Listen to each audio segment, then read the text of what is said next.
what is the feeling before you go into a negotiation? That's a good question too, Robert. You could never prepare your feelings. How am I going to feel before going into a conference room? I always like to do my homework before I do anything. I have to know all the ins and outs of the subject.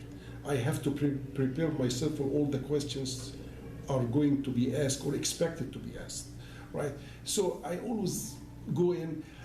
I mean, I'm going to be honest with you, Abbas. I like to win all the time. I cannot walk away and I feel I lost. I don't like to have that feeling. So when I walk into a conference room, I like to be walking into, a friendly atmosphere, greeting everybody, saying hello to everybody, introducing myself, who I am, all right, what our hope, and always we're hoping that everybody going to be achieving the maximum goals, and we're hoping that we can do some business together. At the end, if we cannot do business together, I like to walk away. We still have a friendly atmosphere, right? Because you never know what's going to come in the future. So you do not want to cut ties with anybody. You want to keep the door open all the time. I have a say about this, or something to say. It is very easy to initiate a new business, and very easy to open doors. It is very difficult to open closed doors. So keep those doors open all the time. Right. All the time. I mean, make sure that people, they can come back to you, can we talk again? Right? Can we discuss that? That's exactly how I can say. Should anyone walk away feeling like they got cheated or like a loser, and then vice versa? Should anyone walk away feeling like Superman, like they just beat the snot out of somebody? You know what? I'm against all that, by the way. That somebody will walk away, feels that they were cheated and they were overpowered, and somebody walks away like a Superman. Hey, I get those people.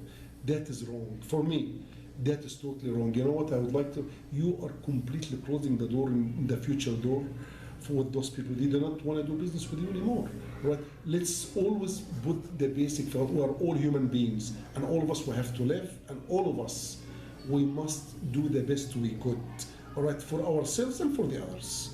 That's exactly the basic element for my life, or my in doing business. When you're in a business negotiation, yes, how much should your emotions play? Should you be faking your emotions? Should you be feigning interest? Should you be emotional when you're in a negotiation? I mean, as we said, before, in numerous occasions, we try to isolate emotions from business, because definitely it will lead you to the wrong decision. And you should not be faking anything. Just focus on the business points.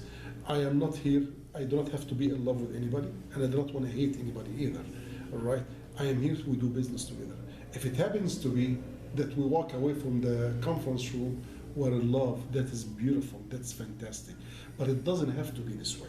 But at the same time, I always say we would like to maintain that friendly atmosphere, that all of us are here to achieve our maximum interest.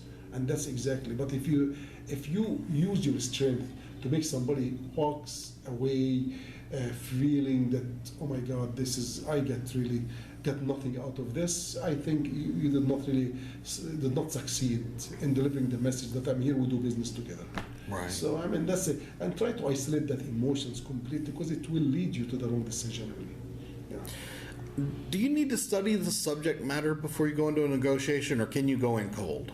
No, if you're talking to me, as I said, I have to study everything. I have to study all the subject. What are we here for? Let's say we are going there to negotiate a transactions of spare parts for commercial aircraft, right? I have to know the parts, really. I have to know what are those parts, what do they do, how important they are, all right? And who are the competitions for me? Because I'm not going to be going selling prices to put me out of the competition. So I have to know the nature of the products. I have to understand the competition, right? And what does it take to produce this part, so I can finish the whole subject while we're sitting on the table. Because you are negotiating not only prices, by the way, negotiating contracts, delivery schedules, production time, all right? So many elements. I have to be completely aware of all the different elements of the contract that we're negotiating. Okay. What's the worst thing you can do in a negotiation? You get in disagreement and start shouting and screaming at anybody and walking away. You lost and they lost. And you know what? You lost a future business, you lost your reputation too. That this guy is too difficult, he's too impulsive, all right? This is the worst characteristics of anybody in negotiation. When you get be described as an impulsive person or angry human being, or you want to stay away from that.